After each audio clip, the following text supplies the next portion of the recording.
Welcome to OFFTHEHOOK Outdoors, and Merry Christmas. It is Christmas Eve, so I hope you all have been good. All you naughty people out there, you're not going to get anything from Santa. So I'm just doing a live, giving an update on the channel, what I've been doing and everything. We're pretty excited. I'm getting ready for the extended season here. I do have a doe license in PA, and let me get this going here. I think it's working, so we'll wait till some people come in, and we will check the audio and make sure the video and everything's working all right.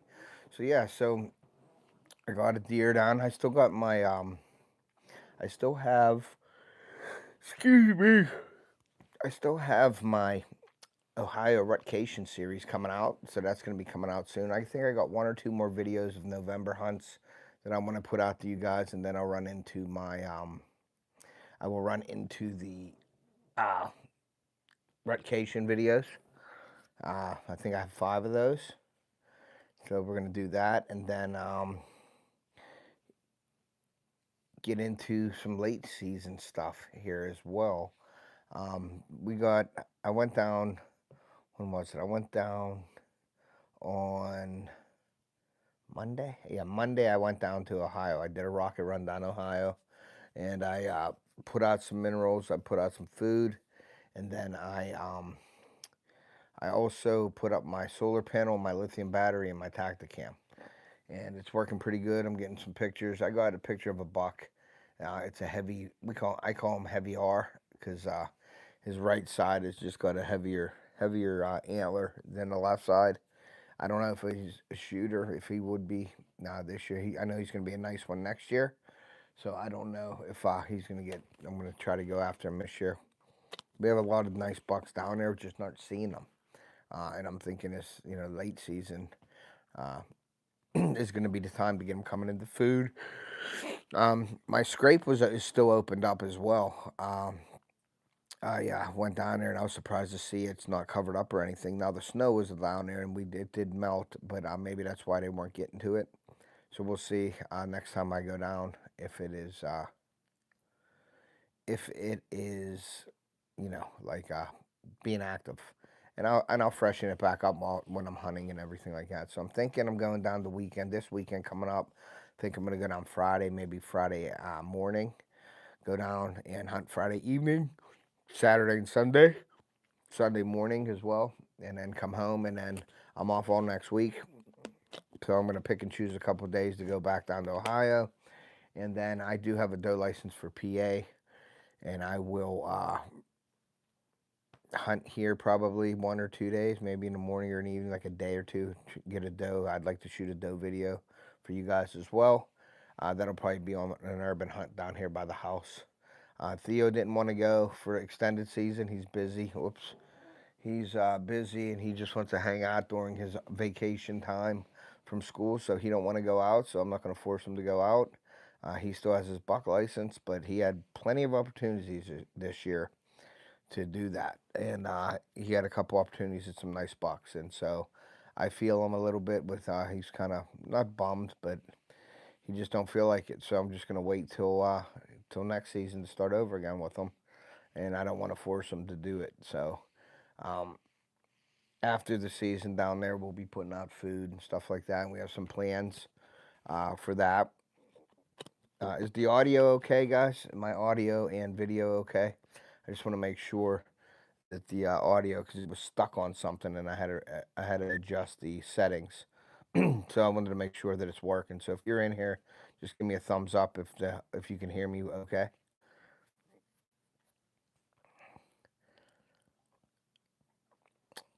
But yeah, so really excited about going down there this for the late season. Now Bob had shot the last 3 years. He shot 3 bucks in late season down there.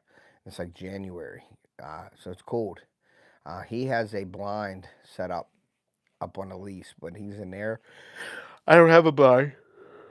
I have a tree stand, an old man tree stand, and so I'll be sitting in that thing, waiting for one of those bucks to come. When I went down there, I dumped out my stuff. There's so many buck rubs down there in my area. It's crazy. So I'm hoping we get some sightings here coming up here in the next couple days because I'm gonna head down Friday. I gotta wait for my mailman. I'm hoping my mailman comes. Hold on one second. I gotta give him a Christmas gift, but I think that's the neighbor. Yeah, that's a neighbor. All right. Well, I gotta give my mailman his gift for Christmas when he gets here. So, but yeah, that's what I'm doing. Like I said, I put the. What's funny, and this is really funny.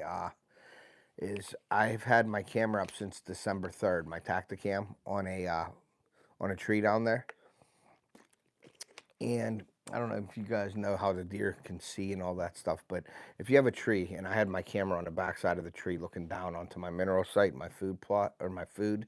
So if you're looking at the tree, you're looking straight at the tree, the camera's on it, so there's no background. The camera's here, camera's sitting like this. That's what the deer's looking at. Well, I put a lithium battery in it, and I put a solar panel up. Well, the solar panel has to be at like a 40, 45-degree angle facing south to catch the most of the sun rays. So I had to stick that out off the tree like this, but I have it up above my head. And I haven't had a deer look at my camera since I had it out on December 3rd. I went down Monday, and the very first picture that I had was a doe looking right up at the camera. That was pretty funny because she noticed that solar panel, I guess, being on there. I mean, they've been in there since then, and it didn't scare them off, but it is so amazing how they know exactly what's going on in the woods. It is so critical to try to be, like, non-existent in the woods with these deer, especially these big bucks, guys. I've been learning more and more about that this year, like, really digging into it, and, I mean, they know. I mean, it's like your house. If you shut the lights off, you can walk through your house. But those deer know every little branch that's cut, change, tree stand put up. That's why you have to have your tree stands up early. If you could leave them in there all year, leave them in there. They'll probably take a beating if they're staying in there all year, but you don't want to put something in a week before or 2 weeks before you're hunting. Just leave them in there, and then in a couple of years you'll probably have to replace it and buy a new one. But if you don't do that, I believe you're not going to see those big bucks. You'll get lucky and see them, but if you're really into it and you really want to be as discreet and invisible as possible, I would leave those stands up if you're allowed. Like on our lease, you're allowed. Private land, you're allowed. But when you're in public, you can't do that. So there's some challenges there in public land as well. But yeah, so we did that. So I got my first picture was a doe, looking straight up at the camera, because of that food plot, or not the food plot, because of the solar panel. So, but my camera is. Oh, excuse my tongue. I've been working. I think I worked 60 hours last week, so I am recuperating today. We're gonna go over to my mom's today for Christmas Eve. Santa's gonna come tonight. Hey, Deer Corner, what's up, buddy? Thank you. Thank you, buddy. Appreciate it. I saw your buck you got. Nice buck, for sure. But yeah, I'm excited to hunt this Ohio. I wanted Theo to have that spark to go down late season and hunt, but he don't want to. So I'm just gonna concentrate on me getting a buck in Ohio, and I do have a doe license for here. So I'm gonna try to shoot a doe video for you guys and have that out. I have one coming out tonight.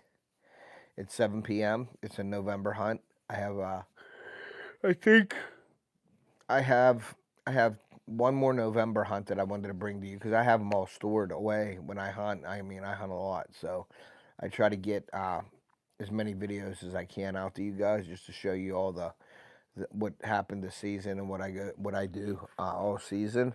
So I have the one tonight coming out at 7, and then I have another one. I believe it was the next day video, but I put it into another video. It's a separate video.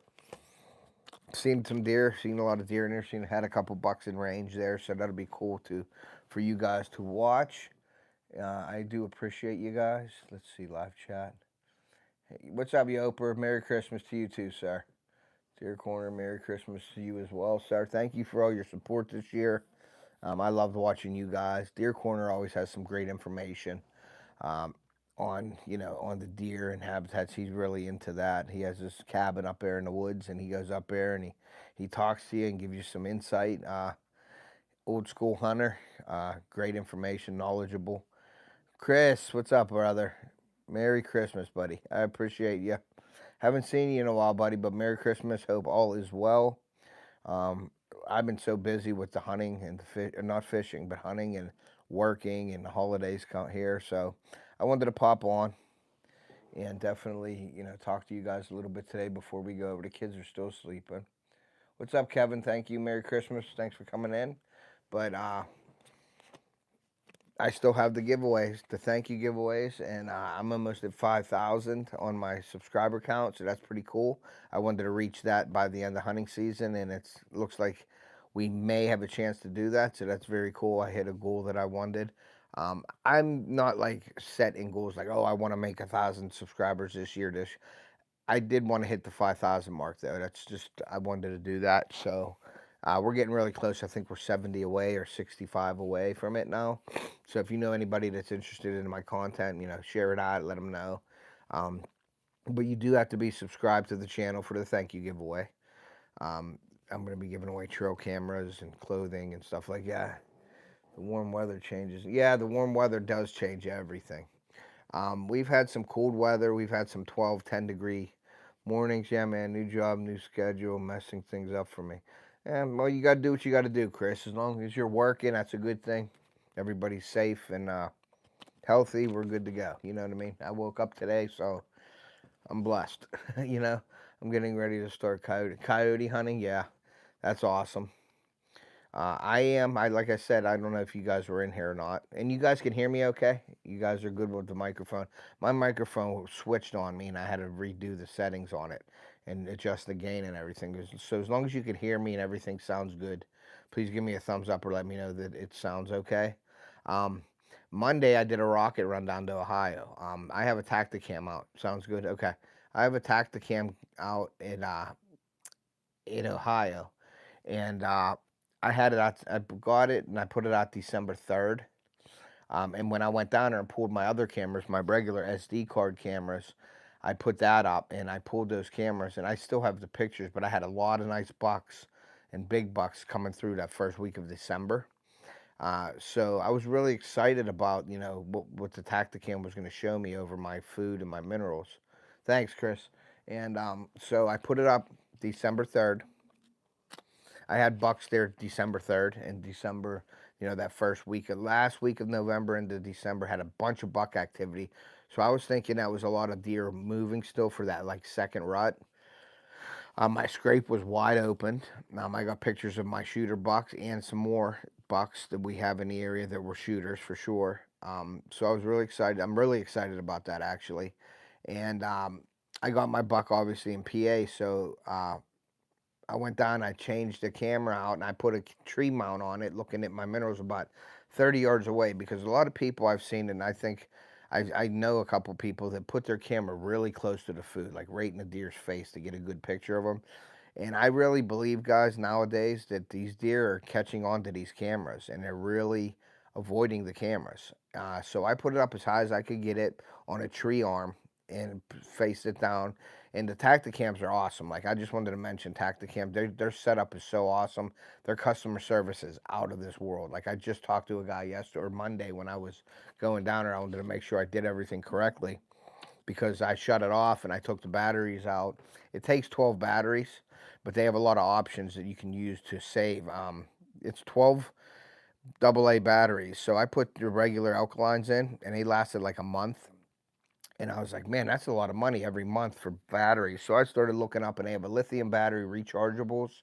So if you get yourself like 2 of those, you can recharge them and go down, put one in, take one out, bring it home, charge it up when you go back down to replace the battery.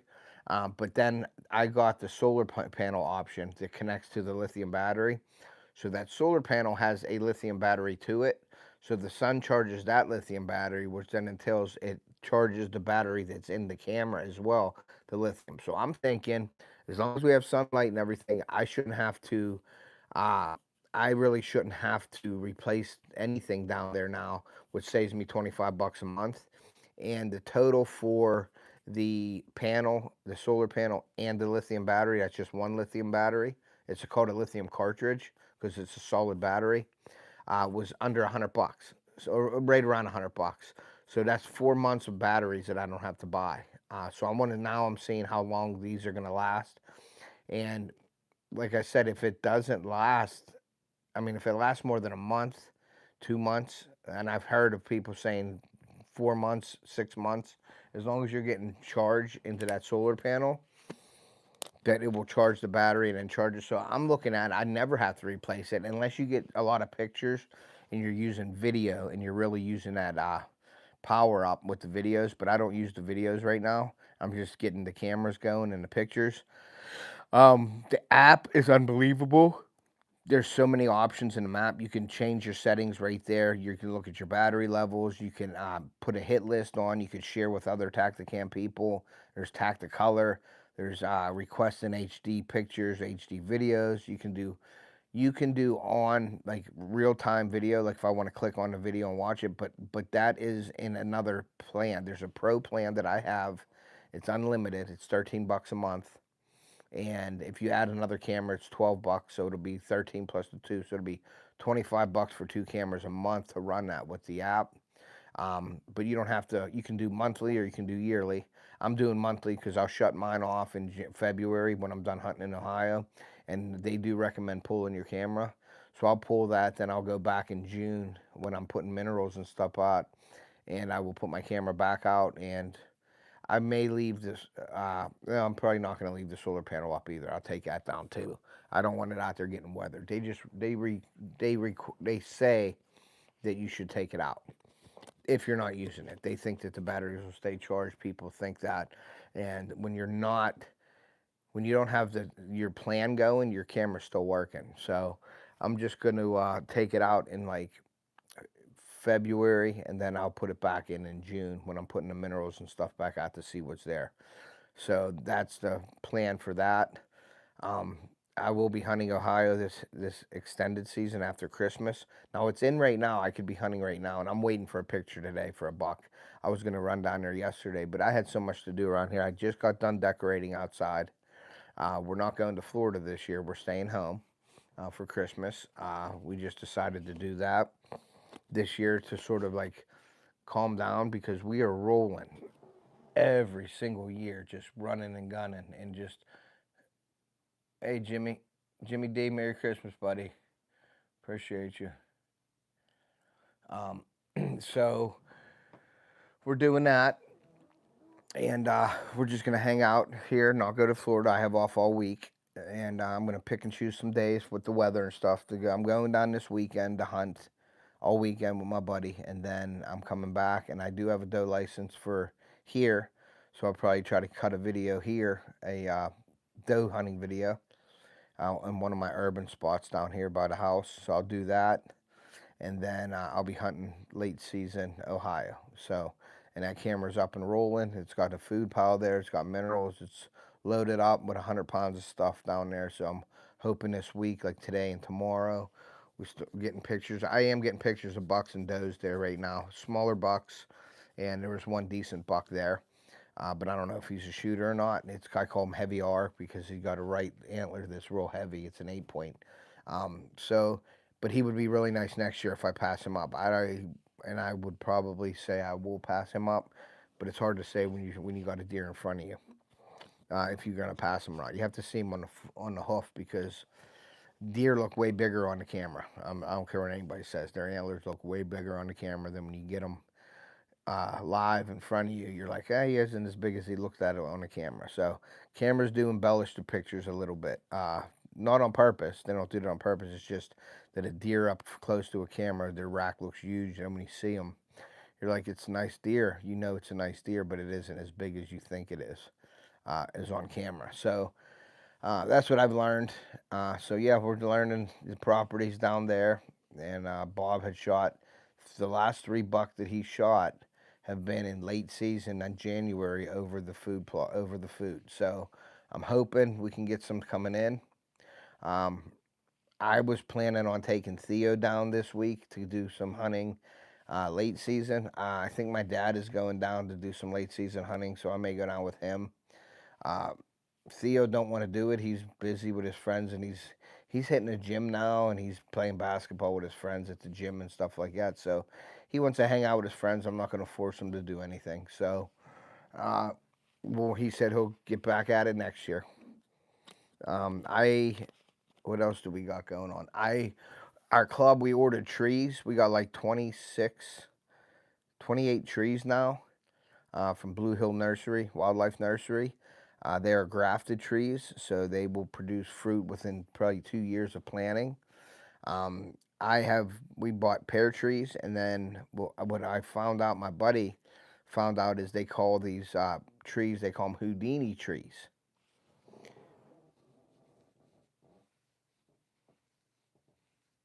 I didn't get a deer there, Jim. But I can hunt there for doe for sure. Yes, I got my buck in PA, but the new spot out your way, I can shoot a doe there, so I may hit that as well.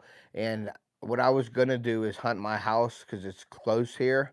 And if I don't see anything or feel, like it's good, like I'm not gonna get a deer there or whatever, I always have the option of after work because I work 5 to 1:30 now.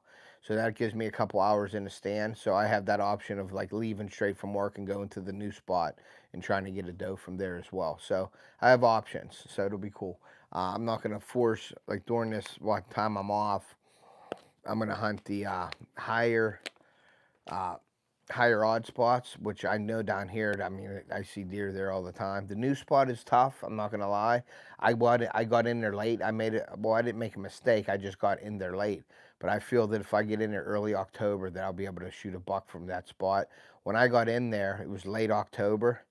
It was the acorns were already gone, and the deer were already in there and out of there, and they were coming in at night. I have a bunch of deer pictures and buck pictures, nice ones there. I did see one when I was putting up my stand. It came running down, but I looked and it was pushed by another hunter.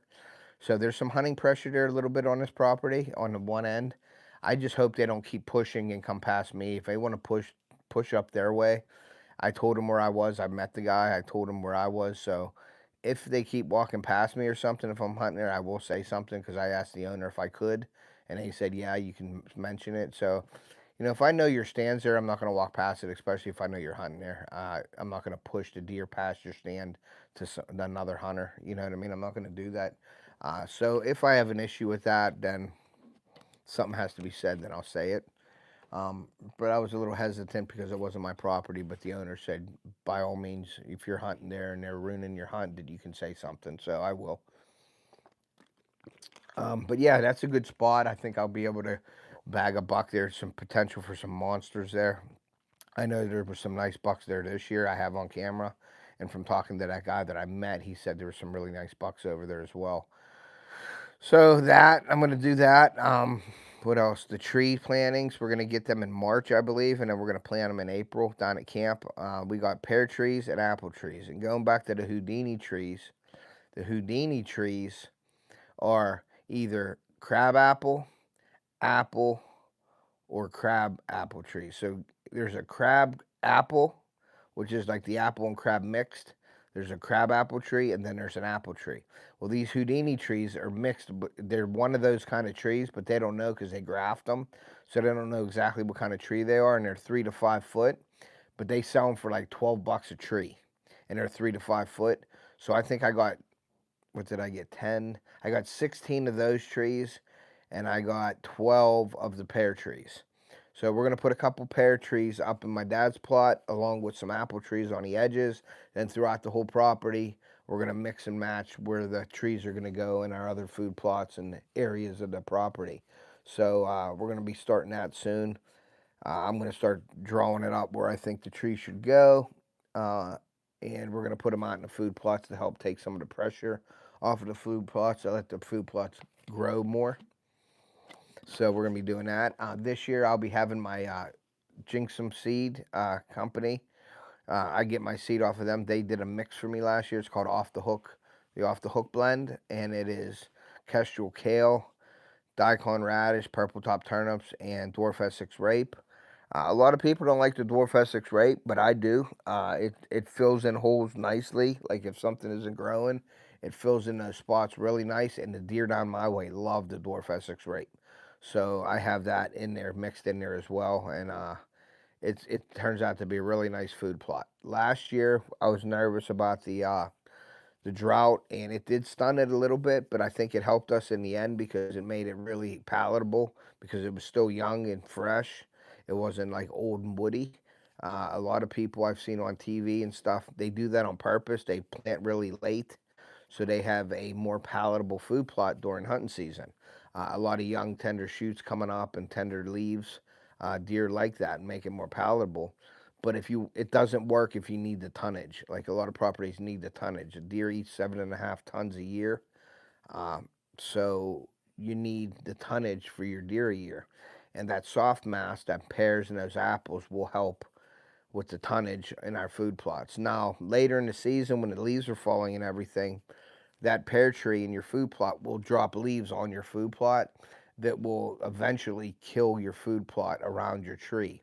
So expect when you have mass trees in your food plots is that once them leaves start falling, and when you're planting the trees, you got to watch with the shade. You don't want to shade out your food plot because then it won't grow either. So we put a lot of our trees on the north end of our food plots because it gets the most sun from the south.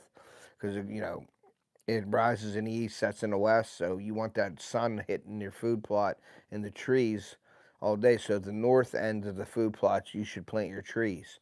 I am going to go a little out of the box this year, though. I'm going to plant a couple closer to us, which is more on the south end of the food plots.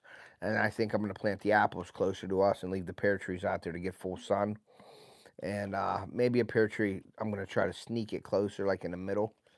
So we're going to do that. I'm coming up with a strategy this year, which is just as fun as hunting, guys. I mean, if you have food plot or land and you mess with it, the hunting part of it is awesome and the reward.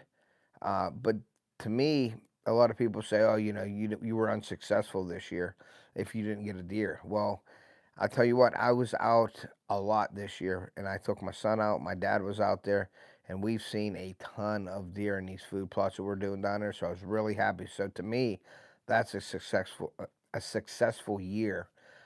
Theo had a shot at 2 10 points. I passed up a nice 8 point down there. Um, he had an 8 point come past him that was really nice as well. He couldn't get a shot. So we had plenty of opportunities to put bucks on the wall and put them in the back of the truck. But Theo had he shot the one. I know it's dead somewhere down there, but it was more of a liver shot, but I don't know how we didn't find that deer. So that still plagues me to this day. I think about it every day, that deer. And I can't get it out of my head. But we're going to do some cutting. We're going to cut some trees down, get that canopy open behind my dad's stand, do some hinge cutting. What's up, NJ? Happy holidays, bro. Merry Christmas to you. Thanks for stopping in, buddy. Please hit that like button if you haven't. Share us out. Hype the video. I don't know if you could hype it or not on this, but yeah, hype the video. That's something that I've seen that was new. So if you can like and hype it up. It's supposed to send it out to more people. But we're going to do some cutting of some bigger trees and dropping them. Probably not leaving them sit on the floor. We might leave some on the ground, the forest floor. But we might pull some out of there and cut them up for firewood as well. We have some pine trees we got to get rid of that are just sticks with the tops are on, but we're going to pull them down and probably get rid of the pine trees. We're going to drop some bigger trees, and then over top of some of those, we're going to do some hinge cutting. And the hinge cutting will provide the food and the browse, because up in the air, what's up, buddy? Because the browse, we want to bring some food down, because we had some issues with the deer this year down camping. If you followed my videos, you'd see that we have some Amish that bought some property, like probably 1,000 or 2,000 acres to the right of us, and they are clear cutting it all and making it a cattle farm. And the deer, I believe, left our property and was hanging over there because there was a lot of bedding over there, but there was a lot of deer browse on the ground that they cut down, like treetops and things. And right now, if you have a food plot and you have browse, the deer are going to eat the browse right now. Browse is king to a deer. And, from talking to my buddy Josh from Whitetail Driven Solutions and everything, the browse is 50 to 75% of their diet all the time. It never drops below 50%. And that's something that I really didn't think happens, but it does. So woody browse is a big part of their diet, and this time of year, they depend on that more than anything. So if you got somebody, a property that's cutting down trees and leaving it lay, those deer over there, I'm off to work, I'm going to this afternoon a lot. Okay, cool. Well, good luck, man. Merry Christmas, happy holidays, and have a safe and fun new year. Um, but the all the trees that were down over there, I believe some of our bigger bucks pushed those mature doe over in that area, and they stayed there. Now we have the food plots out there. A lot of the younger deer utilize the food plots. We had little 3 points bristling off to fight another spike. Like we had a lot of little deer in our fields, and that's what I believe happened. I believe those bigger bucks pushed those mature does over to that area, bedded them in all that thick stuff, and they didn't have to go far because they had all the browse that they wanted. So as we prep our land and get our food plots better and better every year, more tonnage, better health, putting some more browse down on the ground, opening that canopy up, hinge cutting, making bedding and stuff like that. It's going to bring those deer back over here, but that's going to get really, really thick probably this year unless they get it all cleared out and they put their cattle in there. Now, if they do that, that'll help us. I think it hurt us this year during hunting season, but I think in the long run it's going to help us because we have a property to our left who they're working with us. They're doing some stuff over there, and they're not like they're putting fences up for cattle, I believe, on the left of us across the power line, but they're leaving this stuff open so the deer can travel. So we've been working with them, and they want to keep people off of our land just like we want to keep people like off of their land. You know, we don't want people trespassing and poaching and stuff too.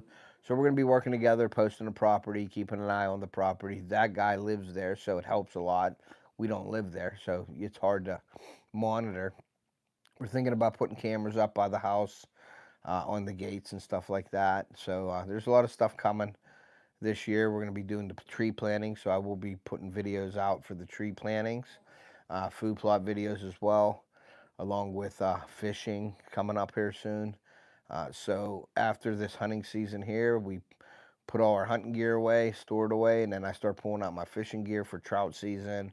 And then we go into May where the fishing season starts, and I'll start putting out the fishing videos again. But my first love is hunting. I like hunting. I don't want to say I like it better. I love both of them. I love hunting and fishing, but hunting is my passion, and I love hunting and doing all the stuff. And now I'm really getting into the food plotting and the management of the land for because we're seeing results and it's working, and that helps a lot when you're doing stuff to increase the deer herd and the quality of the deer, and you're actually seeing it work, and it's really exciting, and it really, you know, sparks you to do more. And so that's what we're doing down there. We just need to get some people on board to help because you know you can only do so much yourself.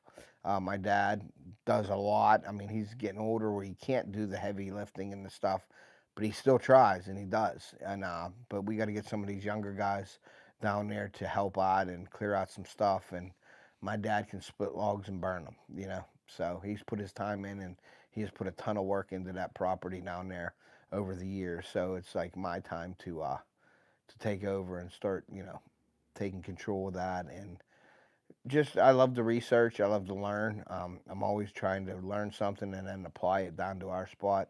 Josh, my buddy Josh from Whitetail Driven, that's his profession, and he's always a phone call away. So I can always call him to get his opinion on things, which is awesome having somebody like that in your pocket.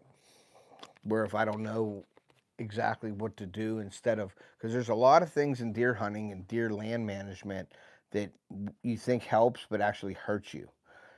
So you know we're doing that. It's big. It's really big on getting in and out of your stands. Your thermals are huge. I started using milkweed and stuff last year, and that's really helped, and it's really opened up my eyes to a lot of stuff.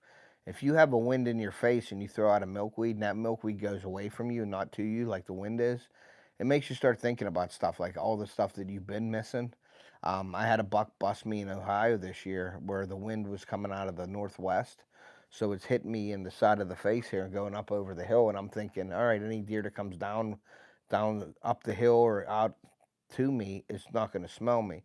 Well, the morning I rattled, I hear something coming up the hill and it got probably within 20, 25 yards of my minerals and food, and I didn't see it. I heard it, and I heard it blew, and it ran back down the hill. And I threw out my milkweed, and the wind was hitting me in the face, and that milkweed went down and drifted right over to where that buck was from my stand. So he busted me from the thermal. So I learned that, like, you got to watch. First thing in the morning is usually the coldest time, even when the sun comes up. So those thermals are still dropping in the morning. When the sun comes up, those thermals can still drop. There's creek beds, there's funnels, there's all this stuff that creates vacuums that suck your thermals down instead of going up the hill like everybody thinks. If it gets warmer out in the day, that it goes up. Well, if you're down in a valley, it stays cooler longer. It creates a vacuum because you have a heat going up. You have your cold pulling down, and it'll pull it down certain ways. So there's a lot of stuff that you can learn, and I have been learning that stuff. And I had some examples like right that happened to me. Thank you, brother. Appreciate it. Merry Christmas to you. So yeah, I learned a lot of stuff this year to make you a better hunter. You know what I mean? Um, so yeah, we're gonna put all that into play this year. We got a feeder that's broken at camp. So my buddy Vince has his feeder up on top of the hill that's been there. I think that's okay. But we have a feeder in the middle of our property where the raccoons ripped the spinner feeder off, I guess, from hanging on it. So I have a spinner down in Ohio that I'm going to bring back, I think, and try to fix that one. Um, we have the barrel now. The one in Ohio fell over because of the wind. It fell over and broke, but the spinner was fine. So I have the spinner that I think I'm going to bring back and put it on the one that we have, and we're going to get that food going in February, March, and April down to camp. We'll put out some mineral blocks, and then we'll put out some food and protein pellets for the deer for those 3 months to just help them buy through that winter. And what that does is it creates a hub of food on our property where the deer know that they can come to feed. And sometimes those deer will stick around there because they know that that's like when they need the food the most, that it's there. And they'll make that their home range, or they'll frequent the property more. Now, we don't have a lot of property. We only have 100, 110 acres there. So I consider it a pass-through property. But since we've been putting the food plots in and these mass trees, and we've been doing some stuff, we've been holding the deer there too as well. We ain't holding all of them. You can't only hold so many on a small property. But we want that to be a destination area for deer to come from other properties. And we want the deer that we are holding there, we want to keep them healthy and get them, wanting to be there. And then that will cause other deer to want to be there and know where to come to, like late season, and maybe make that their home, or at least frequent it during hunting season. And that's all we can do. We can't stop poaching down there, so we can't, keep everybody out of there, but we can do our best and try.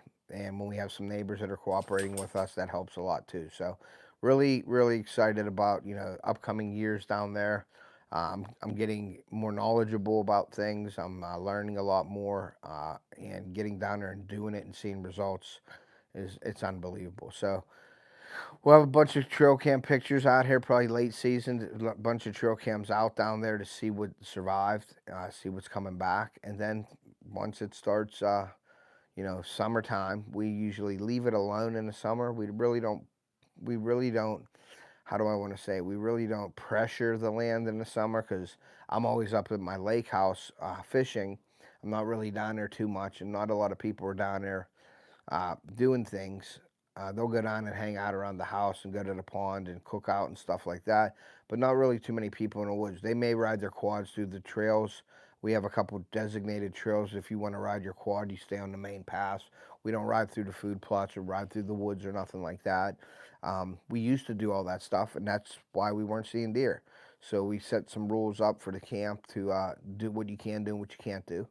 And it is a sportsman's club, and we want to hunt, and we want to get deer down there, and we want to be successful. So some rules apply to that. You can't go in there and create quad trails all around your stands and in the woods and expect deer to be there during hunting season. It just doesn't work that way. So doing that, and then usually in August or July, we will go down and spray some Gly on the food plots, disc it up, plant. I'm looking at the Agritech liquid lime this year. I just talked to Troy from that company. He may be on my channel talking about the products. And we're going to do some videos on that as well. It's cool because the lime, the liquid lime, like, we can't afford to buy bags and bags of lime to put 2 tons of lime down on one food plot if you need it. And doing a soil test is king. You have to do the soil test. And if we're going to be doing this liquid lime, we're going to do a soil test. But like 2 gallons of liquid lime equals 2 tons of pelletized lime, and it's unbelievable. So we're gonna buy probably the liquid lime and try that this year because it's definitely easier to put down. It's less labor and it's less money per tonnage. If you're thinking about it, I think 5 gallon bucket are $170, and 5 gallons is like 10 tons of lime. So, or maybe 8 tons of lime. I can't remember the exact measurements, but they also have a lime that they have some active ingredients in there that gives you the micronutrients and all that in your soil, and it activates the stuff that's in there and helps that go to the plant. So we're gonna try to do that this year. We're gonna probably spray the glide, wait a couple weeks, go in and disc it, and then spray it with the lime, and then a week later plant it. And that's all you need, and your plants will take up every nutrient that they can from the ground, and it conditions your ground, and that lime lasts 2 to 3 years, they said. So you don't have to lime every year. So we may be trying to get, like, I think it's a 55-gallon drum of it is probably about $800. Now, I asked him about the shelf life because we would never use that all. And he said there's a shelf life of 2 or 3 years. And if you put it down every year, you're going to get your lime to exactly where you need it to be, because it'll stay in the soil for 2 or 3 years. So if you do it this year, next year, and don't do it for a year, then do it again, that'll keep us in you can buy it in bulk and save money. But I think we're going to just stick with the 5 gallon buckets for now, because we are small, and I don't think we can't, I don't even know how we would move the 55-gallon drum if we got it down there. And you don't want it outside under 20 degrees either. So we may just work with the 5 gallon buckets. I think it's $170 for 5 gallon bucket full of them. So we may get a couple of those and then use it and see how it works. I think we're going to do at least a couple plots with it and a couple plots without it. That way we can see the results. And then the next year, if we buy it again and all that, and I'll do some videos on that with you guys. I'll walk you through what we're doing, because and I'm going to have him on the channel. So if you see that on the channel from Agritech, Troy from Agritech, and you're interested in that, definitely do it. It's like $30 a gallon. And if you buy it in bulk, it gets cheaper and cheaper. They have like I don't think they have they might have gallons. They have gallons you can buy separate. Then they have 5 gallons. Then they have totes. Then they have tanker trucks and all that stuff. So we're gonna probably stick with the 5 gallon buckets for now and see how it works. And then we're gonna get some liquid fertilizer. Now, with that being said, we have a boom sprayer down there, 25 gallon. We're gonna be using that a lot. So I'm gonna be putting it in the meeting minutes here about maybe getting a bigger boom sprayer and a better one. So, we have it, because that's going to be our bread and butter to prepare the food plots. So we may be looking into buying a better pump sprayer, or maybe a bigger one, 50-gallon one, and have something maybe 6 foot wide instead of 4 foot wide.